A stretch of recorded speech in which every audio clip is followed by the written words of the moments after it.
Right, ఒక మాటను చదువుకుందాం. సామెతల గ్రంథము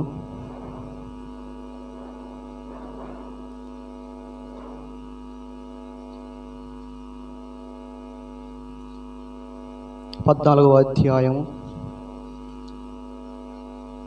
సామెతల గ్రంథం 14వ అధ్యాయం 30వ వచనం మనం చదువుకుందాం.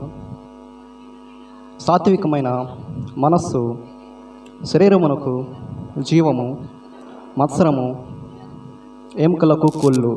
దేవునికి స్తోత్రం. ఇక్కడ మనం చూస్తున్నట్లయితే ప్రియమైన దేవుని బిడ్డలారా, జ్ఞానైన సొలొమోను మాట్లాడుతున్నాడు 14వ అధ్యాయము 30వ వచనంలో, సాత్వికమైన మనస్సు శరీరమునకు జీవము, మత్సరము ఎముకలకు కుళ్ళు అని. అంటే మంచి మనస్సు కలిగిన వారికంట ఆ మనస్సే వారి శరీరానికి జీవము, మంచి ఆరోగ్యము, సమృద్ధిని కలగజేస్తుంది. అదే రీతిగా కింద మాట్లాడుతున్నాడు, మత్సరము ఎముకలకు కుళ్ళు. మత్సరము అనగా అసూయ అన్నమాట.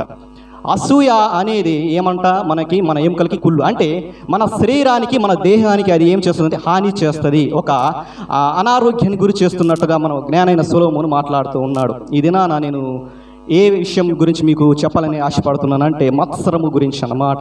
అక్కడ చూస్తున్నట్లయితే మత్సరము ఎముకలకు కుళ్ళు. మత్సరము అనగా అసలు దాని అర్థం ఏంటంటే అసూయ అన్నమాట. అసూయ అనేది ఏం చేస్తుందంటే మనిషికి అంట కుళ్ళును తెచ్చిపెడుతుందంట. దేవునికి స్తోత్రం. మనసుకి ఏం తెచ్చిపెడుతుందంట, కుళ్ళును తెచ్చిపెడుతుందంట. మన యొక్క జీవితంలో అసూయ అనేది మనము అస్సలు కలిగి ఉండకూడదు. నిజంగా చెప్పాలంటే చాలామంది కూడా ఈ అసూయని అంత పెద్దగా పట్టించుకోరు, ఎందుకంటే ఇది పెద్ద పాపము కాదనుకుంటారు. కానీ నిజానికి చెప్పుతున్నట్లయితే ఈ యొక్క అసూయ వల్ల ఒక అన్న తన యొక్క తమ్ముడిని చంపినట్టుగా పరిశుద్ధ గ్రంథంలో ఉంది. మీకు తెలుసా, కేవలం ఒక అసూయ వల్ల సొంత తమ్ముడిని తన యొక్క అన్న చంపేశాడు. అదేవిధంగా మరొక వ్యక్తిని చూస్తున్నట్లయితే ఈ యొక్క అసూయ అనే ఆ యొక్క లక్షణము ఆ యొక్క మనిషికి రావడం ద్వారా ఒక రాజు స్థితిలో ఉన్న వ్యక్తి ఒక దీన స్థితిలోకి రావడానికి కూడా మనం చూస్తూ ఉంటాం. దేవునికి స్తోత్రం. ఎవరు ఆ యొక్క అన్నాన్ని చూస్తున్నట్లయితే మనకు ఆదికాండంలో కనబడుతూ ఉంటారు. ఇద్దరు సహోదరులు. ఎవరండి వారిద్దరు? కాయీను, ఏబేలు. నిజానికి చూస్తున్నట్లయితే కాయీను ఎవరు? వ్యవసాయం చేసుకునే వ్యక్తి. హేబేలు ఎవరు అంటే గొర్రెలు కాసుకునే వ్యక్తి. అయితే ఇద్దరు కూడా ఒకరోజు దేవునికి ఒక దశమ భాగం ఇవ్వాల్సిన ఆ యొక్క సమయం వచ్చినప్పుడు కాయీను వ్యవసాయం చేసేవాడు కాబట్టి తను పండించిన వాటిలో తెచ్చి దేవునికి ఇచ్చాడు. అదే రీతిగా ఏబేలు గొర్రెలు కాసుకునే వ్యక్తి కాబట్టి ఆయన దగ్గర గొర్రెలే ఉన్నాయి కాబట్టి ఆ గొర్రెల్లోనే ఒకదాన్ని ఇచ్చిండు దేవునికి. అయితే ఇద్దరు దేవునికి ఇచ్చారు. అయితే ఇద్దరి మధ్యలో దేవుడు ఆ యొక్క ఏబేలు ఇచ్చిన అర్పణని లక్ష్య పెట్టాడు అన్నమాట. అంటే ఆ యొక్క దశమ భాగం లేక అర్పణని దేవుడు అంగీకరించాడు. అయితే అది ఆ అన్నకి ఏమైందంటే ఒక అసూయని తెచ్చిపెట్టింది అనమాట. దేవుడు నా యొక్క తమ్ముడు ఇచ్చిన ఆ యొక్క అర్పణాన్ని తీసుకున్నాడు, కానీ నేను ఇచ్చిన అర్పణాన్ని లక్ష్య పెట్టలేదు అని అసూయ వచ్చిన వెంటనే ఏం చేశాడు తెలుసా, ఆ యొక్క తమ్ముడిని ఒక రోజు పొలానికి తీసుకువెళ్ళి అసూయ కారణంగా చంపేశాడు. చూడండి, ఒక అసూయ అనేది ఒక తమ్ముడిని, తన యొక్క సొంత తమ్ముడిని చూడండి చంపే స్థితిలోనికి మనము చూస్తూ ఉన్నాము. అదే రీతిగా సౌలు దావీదును చూస్తున్నట్లయితే ప్రియమైన దేవుని బిడ్డలారా, గొలియాతుతో యుద్ధం చేసి ఆ యొక్క సమయంలో ఆ యొక్క గొలియాతుని ఓడించిన తర్వాత ప్రజలు, చుట్టుపక్కల ఉన్న ప్రజలు ఏమన్నా అన్నారంటే దావీదుకి 10,000 కొలది, సౌలుకి 1,000 కొలది. హల్లెలూయా. చూడండి, నిన్న కాక మొన్న వచ్చాడు, ఆడు చిన్న కుర్రాడు, నేను అనేక సంవత్సరాల నుండి పరిపాలన చేస్తున్న అనుభవంలో పెద్దవాడిని, వయసులో పెద్దవాడిని, అనేక యుద్ధాలు చేశా. అయితే ఈ ప్రజలు నన్ను గణపరచక ఆ యొక్క నిన్న కాక మొన్న వచ్చి ఈరోజు యుద్ధము చేసి ఆ గొలియాతును ఓడించిన దావీదు, ఆ కుర్రవాడికి 10,000 కొలది, నాకు 1,000 కొలది అని పొగుడుతున్నప్పుడు చూడండి అక్కడ సౌలుకి ఏమొచ్చింది, అసూయ కలిగిందనమాట. దేవునికి స్తోత్రం. చూడండి, ఆ అసూయ కారణంగా చూడండి అప్పటి నుండి సౌలు ఏం చేశాడంటే దావీదు మీద విసపు చూపు చూసినట్టుగా పరిశుద్ధ గ్రంథంలో వాక్యం చెప్తూ ఉంది. అంటే అసూయ పడ్డాడు. ఆ అసూయ కారణంగా సౌలు జీవితంలో అనేకమైన శ్రమలు వచ్చాయి. చివరికి తన యొక్క ఉన్న ఆ రాజు స్థితిలో నుండి పడిపోయినట్టుగా మనం చూస్తూ ఉన్నాము. చూస్తున్నట్లయితే ప్రియమైన దేవుడు, అసూయ అనేది చాలా భయంకరమైనది. మనము దాన్ని పట్టించుకోము, కానీ అది చాలా భయంకరమైనది. నా జీవితంలో ఒకవేళ అసూయ కలిగి ఉన్నాము, ఒకసారి జ్ఞాపకం చేసుకోండి. దేవుడు మాట్లాడుతున్నాడు, ఈ యొక్క దినమున మనము అసూయ లాంటి ఆ యొక్క స్వభావాన్ని మనము కలిగి ఉండకూడదు. ఒకవేళ అలాంటి లక్షణం ఒకవేళ ఉన్నట్లయితే ఈ యొక్క దినమున, ఈ యొక్క పునరుద్ధానం దినమున మీరు సరి చేసుకోండి. మరొక మాటను మనం చూసుకుందాం. యాకోబు రాసిన పత్రిక యాకోబు రాసిన పత్రిక మనం చూద్దాము.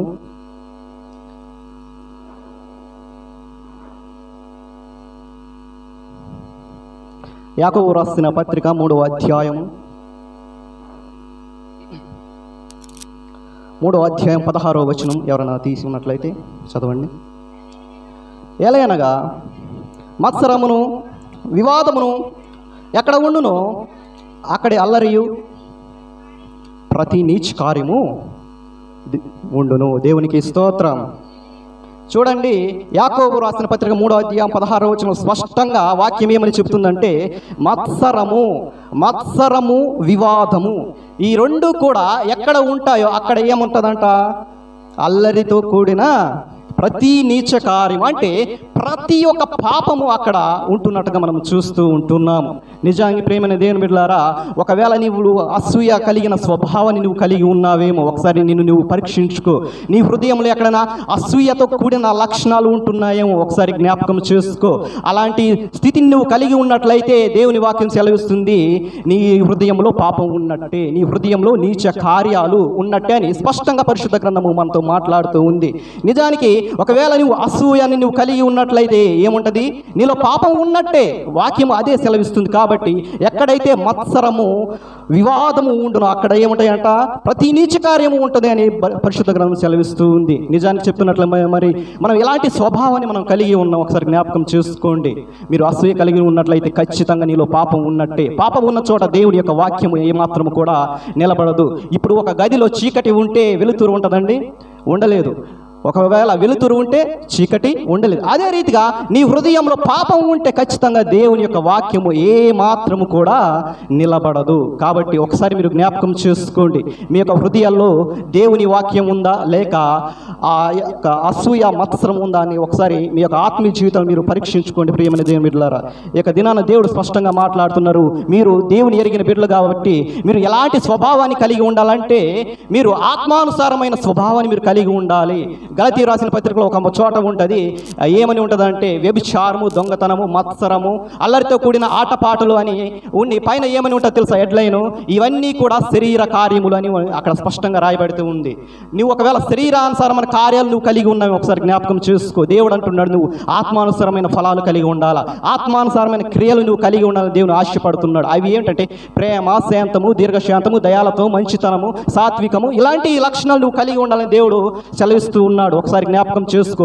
అసూయ నువ్వు కలిగి ఉన్నట్లయితే నువ్వు శరీరానుసారంగా నువ్వు జీవిస్తున్న వాడివి. దేవుడు అంటున్నాడు నువ్వు ఆత్మానుసారంగా జీవించాలని ఆశపడుతూ ఉన్నాడు. ఒకవేళ నువ్వు శరీరానుసారంగా ఈ లోకంలో నువ్వు జీవించినట్లయితే ఖచ్చితంగా దేవుని రాజ్యం నువ్వు చేరలేవు. ఎందుకంటే ఖచ్చితంగా నువ్వు నరకంలోనికి వెళ్ళిపోతావు. దేవుడు అంటున్నాడు నువ్వు ఆత్మానుసారంగా జీవించాలి. దేవుని రాజ్యంలో ఆత్మానుసారంగా జీవించిన వారే ఆయన సన్నిధిలో నిలబడగలుగుతారు. కాబట్టి మీ యొక్క ఆత్మీయ జీవితంలో ఒకసారి జ్ఞాపకం చేసుకోండి. ఎక్కడైనా తప్పిపోతున్నారేమో, ఏంటంటే ఎక్కడైనా తప్పిపోతున్నారు ఒకసారి జ్ఞాపకం చేసుకోండి. దేవుడు మాట్లాడుతున్నాడు ప్రతి ఒక్కరు కూడా ఆత్మానుసారమైన ఆ యొక్క ఫలాలు మీరు కలిగి ఉండాలి, అంతేకాని శరీరానుసారమైన ఈ యొక్క క్రియలు మీరు కలిగి ఉండొద్దు. ఒకవేళ నువ్వు కలిగి ఉన్నట్లయితే నీలో వాక్యం ఏమాత్రము పని చేయదు. నువ్వు శరీరానుసారుడివే, నీలో పాపము ఉన్నట్టే. దేవుని వాక్యం అదే చెప్తుంది. మత్సరం ఎక్కడ ఉంటే అక్కడ నీచ కార్యం ఉంది అని దేవుని వాక్యం సెలవిస్తుంది. కాబట్టి నీవు ఒకవేళ ఖచ్చితంగా నువ్వు అసూయ నీలో పుడుతుంది అంటే ఖచ్చితంగా నీలో పాపం ఉన్నట్టే. కాబట్టి మన హృదయాన్ని మనం సరి చేసుకుందాం, దేవుని సన్నిధిలో ఒప్పుకుందాం. ప్రభువా, ఒకవేళ నాలో అసూయ అనే స్వభావం నేను కలిగి ఉన్నానేమో, అసూయ అనే లక్షణం నేను కలిగి ఉన్నాను, నన్ను క్షమించండి. ఇక నుండి అయిన ప్రభువా,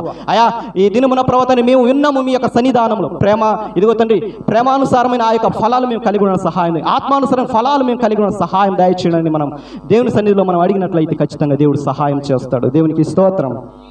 మరొక మాటను మనం చదువుకుందాం. దేవునికి స్తోత్రం. మరొక మాటను మనం చదువుకుందాం. ఫిలిప్పీయులకు రాసిన పత్రిక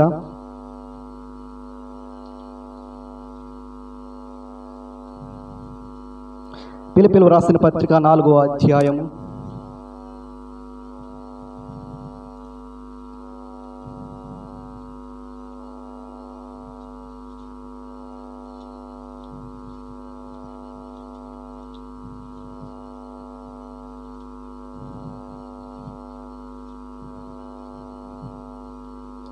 4వ అధ్యాయం 11వ వచనం మనం చదువుకుందాం. ఒకడు నాకు కొదువ కలిగి నందున నేను ఇలాగ చెప్పుటలేదు, నేనే స్థితిలో ఉన్నానో ఆ స్థితిలో సంతృప్తి కలిగి నేర్చుకుని ఉన్నాను. దీనస్థితిలో ఉండనెరుగుదును, సంపన్న స్థితిలో ఉండనెరుగుదును. ప్రతి విషయంలోనూ అన్ని కార్యములలోనూ కడుపు నిండి ఇండుటకును, ఆకలి గుని ఇండుటకును, సమృద్ధి కలిగి ఇండుటకును, లేమిలో ఇండుటకును నేర్చుకొని ఉన్నాను. దేవునికి స్తోత్రం. ఈ యొక్క మాటను నేను ఎందుకు చదివించానంటే, ప్రియమైన దేవుని బిడ్డలారా, ఒక వ్యక్తి జీవితంలో అసూయ రావడానికి మొట్టమొదటి ప్రధానమైన కారణం ఏంటో తెలుసా? మన దగ్గర లేనిది పక్కోడి దగ్గర ఉన్నప్పుడు. అవునంటారు కాదంటారా? సపోజ్ చూస్తున్నట్లయితే ఒక అక్క ఉంది, తనకంటే ఇంకో అక్క మంచిగా రెడీ అయ్యి లేక అందంగా ఉన్నప్పుడు తనను చూసినప్పుడు ఇంకేం కలుగుతుంది? ఒక అసూయ కలుగుతుంది. లేక మన దగ్గర ఒక వస్తువు ఉన్నప్పుడు పక్కోడి దగ్గర వస్తువులు లేనప్పుడు, మన దగ్గర లేనప్పుడు ఆయన దగ్గర ఉన్నప్పుడు ఏం కలుగుతుంది? ఒక చిన్న అసూయ. అంటే మనం కూడా అలాంటిది కొంటే బాగుంటుంది అని ఆశ కలిగి ఉండడం కరెక్టే, కానీ అసూయ పడడం అనేది అది ఏమాత్రం కూడా మంచిది కాదనమాట. ఇలా చూస్తున్నట్లయితే ప్రియమైనది మీకు అర్థమయ్యే రీతిగా చెప్పాలని ఆశపడుతున్నాను. ఏంటంటే, ఒక మనిషి జీవితంలో అసూయ రావడం మొట్టమొదటి కారణం ఏంటంటే, మన దగ్గర లేనిది పక్కోడి దగ్గర ఉన్నప్పుడు. ఏబేలుని కాయను చెప్పడం కారణం ఏంటి?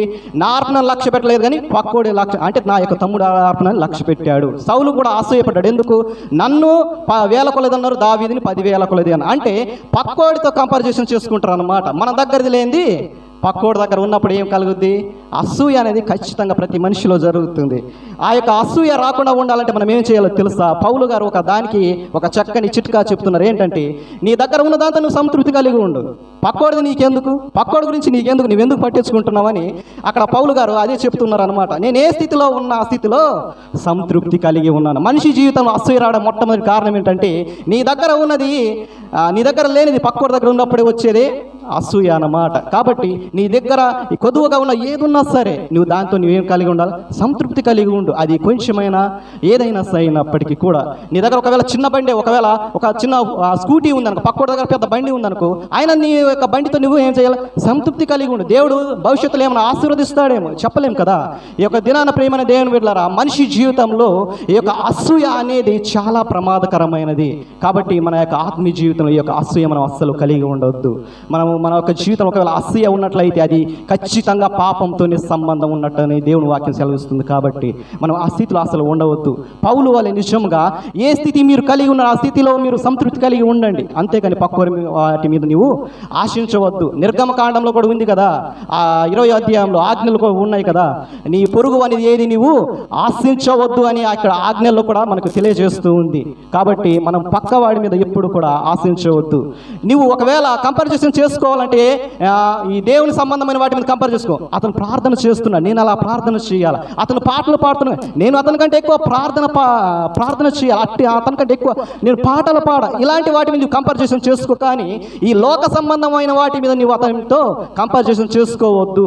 ఆయన దగ్గర లేనిది నీ దగ్గర ఉన్నప్పుడు, నీ దగ్గర లేనిది ఆయన దగ్గర ఉన్నప్పుడు ఎప్పుడు కూడా వ్యత్యాసం నువ్వు ఎప్పుడు కూడా చూడకు. అదే అసూయ అన్నమాట. చూడండి ప్రియమైన దేవుని బిడ్డలారా, ఆ యొక్క కాయను అసూయపడ్డాడు పక్క వ్యక్తిని చూసి. సౌలు అసూయపడ్డాడు ఎవరిని చూసి? దావీదుని చూసి. అదే రీతిగా నా జీవితం ఎప్పుడు కూడా పక్కవారిని చూసి నువ్వు ఎప్పుడు కూడా అసూయపడవద్దు. మరొక మాటను మనం చదువుకుందాం. కీర్తనల గ్రంథము 91వ అధ్యాయము. కీర్తనల గ్రంథం 91వ అధ్యాయం. ఇక్కడ దేవుడు మాట్లాడుతూ ఉన్నాడు.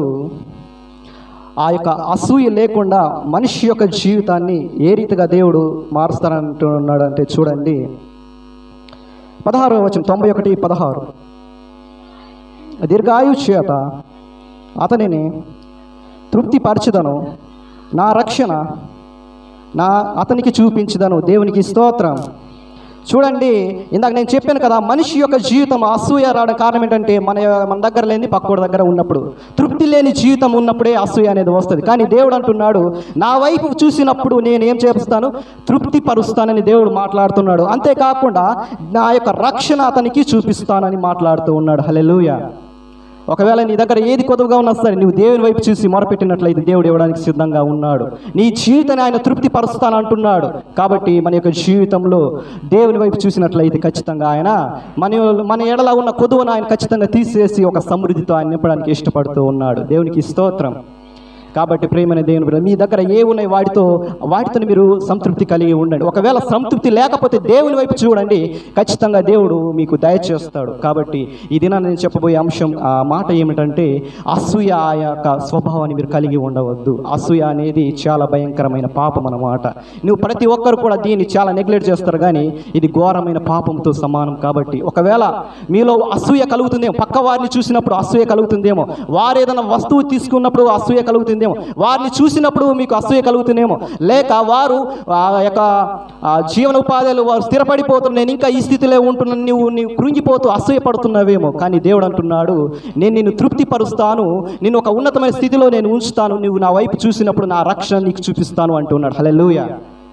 కాబట్టి మన యొక్క జీవితంలో దేవుని వైపు చూసినట్లయితే ఖచ్చితంగా దేవుడు మనకు సహాయం చేస్తాడు. ఆ యొక్క అసూయ అనే స్వభావాన్ని మనము ఎప్పుడైతే మనము మన యొక్క హృదయంలో నుండి తీసివేస్తామో ఖచ్చితంగా దేవుడు మనల్ని తృప్తిపరచడానికి ఆయన ఇష్టపడుతున్నాడు. ఆయన యొక్క రక్షణ చూపించడానికి ఇష్టపడుతున్నాడు. నీ దగ్గర ఏదైనా కొదువుగా ఉన్నట్లయితే నువ్వు మనుషుల వైపు చూడవద్దు, కానీ దేవుని వైపు చూసినట్లయితే దేవుడు అంటున్నాడు, నేను తృప్తిపరుస్తాను, నా రక్షణ నీకు చూపిస్తానని మాట్లాడుతూ ఉన్నాడు. హల్లెలూయా. కాబట్టి ఈ యొక్క దినాన ప్రేమైన దేవుని బిడ్డలారా, ఈ యొక్క అసూయ స్వభావం ఒకవేళ మీలో ఎవరికైనా కలిగి ఉన్నట్లయితే ఒకసారి మిమ్మల్ని మీరు పరీక్షించుకొని దేవుని సన్నిధిలో దాన్ని విడిచిపెట్టాలని కోరుకుంటూ ఈ యొక్క కొద్ది మాటలు ముగిస్తూ ఉన్నాను. దేవునికి స్తోత్రం.